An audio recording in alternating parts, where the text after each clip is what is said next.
Lionel মেসির ৯০০ গোল স্পর্শ করার মাইলফলকের দিনে কনকাকাফ থেকে ছিটকে গেছে ইন্টার মায়ামি।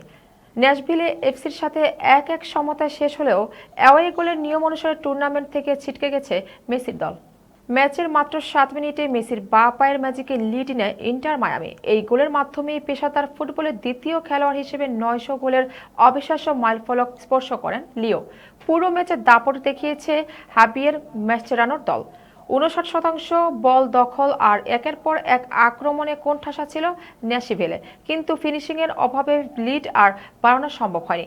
ম্যাচের মোড় ঘুরে যায় ৭৪ মিনিটে ক্রিস্টিয়ান এসপিনোজোর গোলে সমতায় ফেরে ন্যাশভিল। শেষ দিকে মেসির শট ব্লকে আটকে গেলে ড্র নিয়েই মাঠ ছাড়তে হয় মায়ামিকে। প্রথম লেগ গোলশূন্য থাকায় অ্যাওয়ে গোলের সমীকরণে কপাল পড়ল ইন্টার মায়ামির।